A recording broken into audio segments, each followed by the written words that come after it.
Look at me tap dance, Captain Rash, huh? Look at this, all for you, to cheer you up, huh? Woo!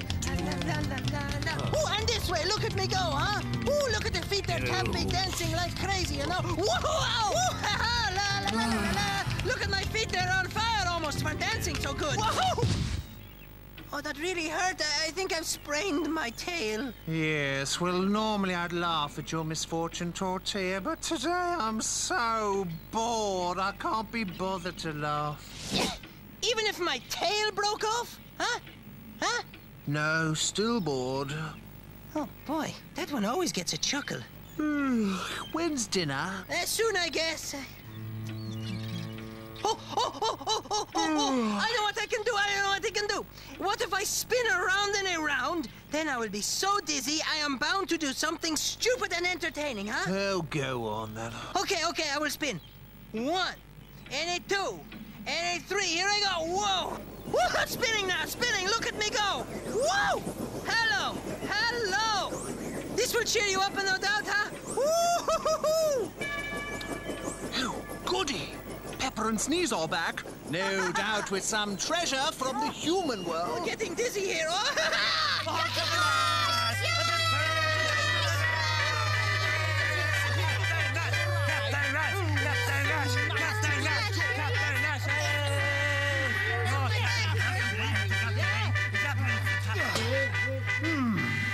Well, Pepper and Sneeze, what treasure from the outside have you got for me today, eh?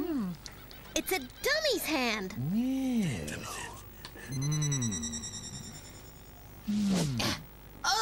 that is disgusting. Those humans leaving their body parts lying around. Oh, I'm sorry, Mummy. I left my head on the bus. They are so irresponsible and so clean. They make me sick. It's a shop dummy's hand. Just because he works in a shop doesn't mean he's a dummy. Well, except for the fact that he keeps leaving his hands lying around. I mean, that is stupid. Oh, do pipe down, you ridiculous rodent. Oh, I'm sorry. It's simply marvelous. A treasure indeed. But Tortilla's rambling has reminded me of the one and only time a shop display came to life. Oh, I feel another one of your ghastly tales coming on. Yes. Jack Taylor's draper's shop was renowned for making the finest clothes in the area. Jack lived above the shop with his daughter Tracy, who helped out in the shop at the weekend. She loved meeting the customers and especially helping out with the window displays.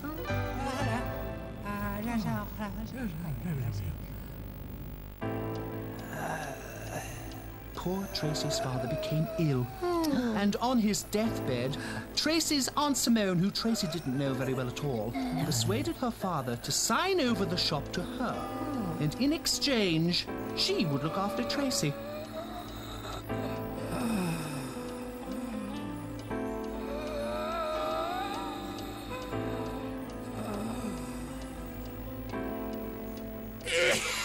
The day after Tracy's dad was buried, her Aunt Simone, Uncle Gilbert, and Cousin Lionel moved in.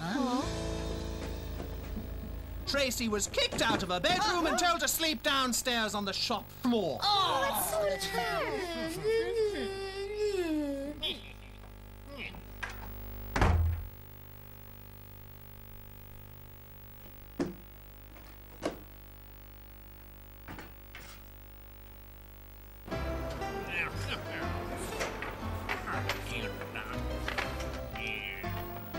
Tracy's father had spent years building up a good name for Taylor's drapery, and it broke her heart when a new sign was erected over the shop bearing her Uncle Gilbert's name, Gilbert and Son.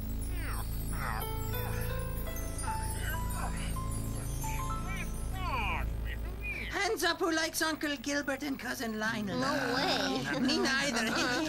Tracy was forced to do all the housework and look after the shop as her lazy relatives ordered her around.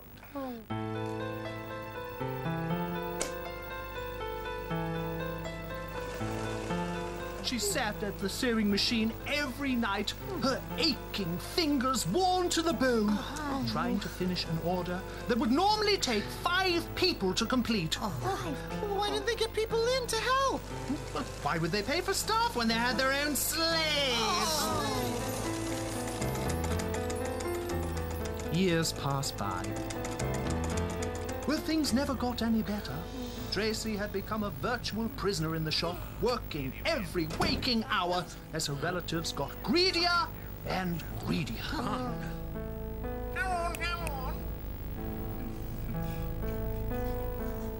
The lazy good-for-nothings wanted to make as much money as they could without lifting a finger themselves. She wasn't allowed to have any friends or make any phone calls.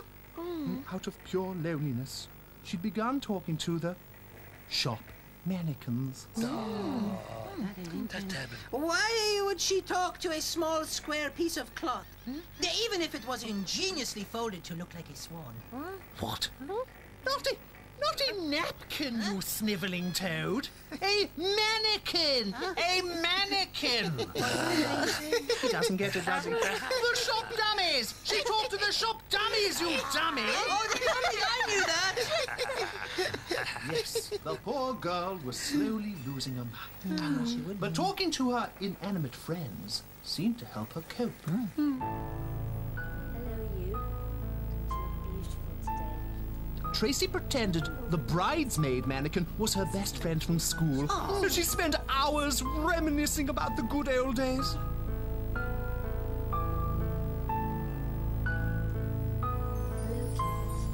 But her favorite of all was the outdoor man display mannequin. It became the boyfriend Tracy knew she could never have. Oh, that's so sad, isn't it? Oh, that reminds me. I used to have a Spaceman Jonathan action figure. Yes, thank you. We used to go everywhere together. Yes, to the dump, to the smell hole down by the fish factory.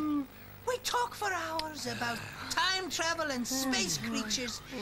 That was until the day I found Binky the girly girl doll and Spaceman Jonathan fell in love. Are you quite finished? Are you going to ramble on about your stupid dolls for another hour? All I'm saying is put your boy dolls in a separate box to your girl dolls. Otherwise there will be trouble, you know. Oh, shut up. Now, where was I? Oh, yes. Over the years, poor Tracy got more and more attached to her mannequin man. Her life of slavery was only made bearable by the thought of her evenings spent with him. She had great chats and held his hand for hours. She truly believed he was real. Oh, the poor lonely girl. Yes, it was tragic, really. But it was about to get even more tragic.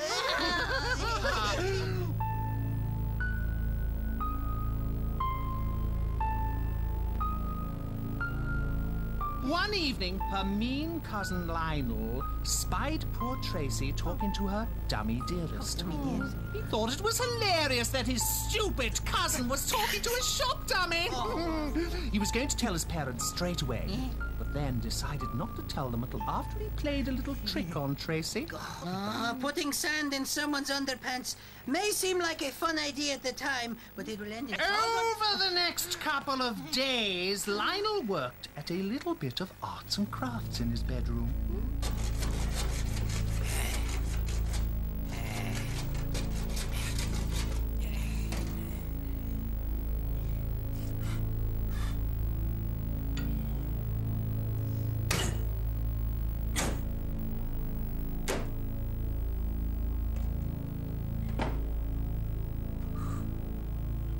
After another day of sewing and slaving, Tracy went for a chat with her plastic boyfriend. But there was something about him that evening. His eyes looked real. Could he be coming to life, just like in her dreams? Oh, she embraced him with all her love. And lo and behold, his plastic arms responded. From inside the dummy, Lionel giggled. His poor, gullible cousin had fallen for his trick. Oh, what a meanie. Building up the poor lonely girl's hopes. Yes, it was a cruel prank indeed. But it didn't go unpunished. What do you mean? You see, Lionel wasn't the only one who'd spied Tracy talking to the shop mannequins. Her evil Uncle Gilbert had seen her too, except he was going to do something about it. Her uncle burst through the doors. Before Lionel realized what was going on, his father had knocked him over, and he lay unconscious, stuck inside the stiff dummy costume. Uncle Gilbert shouted at poor Tracy and told her that he wouldn't tolerate such nonsense in his shop.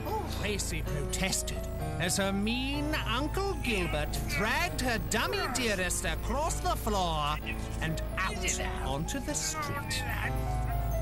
Then he forced a screaming Tracy back into the shop and locked the door.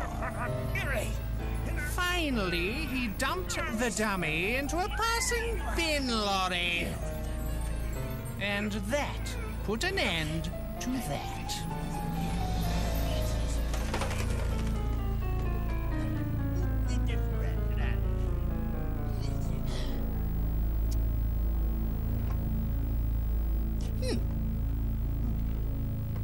When it became apparent what had actually happened, Uncle Gilbert and Aunt Simone were devastated. I mean, what was Gilbert and Son without his son?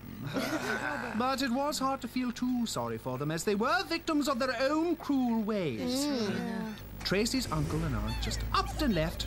They no longer cared about the shop, and they'd never cared about Tracy. Well, that's true.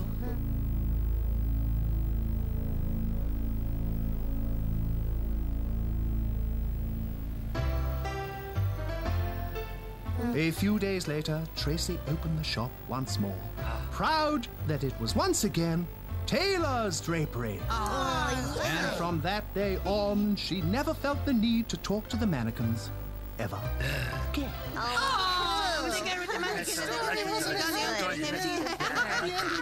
Oh, so it is a happy ending after all. Despite her cousin ending up as a bin man. Literally. So, my captain, are you still bored? Oh, no, that's rather cheered me up. Well, I shall spin again for you, putting myself in extreme danger. But I don't care if it will cheer up my captain. Oh, no. Okay, 1, and a 2, and a 3. Here I go. Hello. Oh, I'm spinning now. I'm spinning. This is highly dangerous, people. Step back. Whoa! Whoa! But I will do anything to cheer my captain up. Oh! Oh, I'm so bored now. Anyone fancy a game of Snap up in my quarters? Come on, then. Come on! I am spinning now for you, my captain, defying the laws of gravity, you know? Oh, yes. This is really, really painful, you know? I'm getting so dizzy, huh? Oh, I am about to knock things away. Oh, hello. Ow, that's gonna hurt. That's got to hurt now. Oh, hello. I am spinning, my captain. I hope you're enjoying this now. It may cheer you up. I will do anything for you, my captain.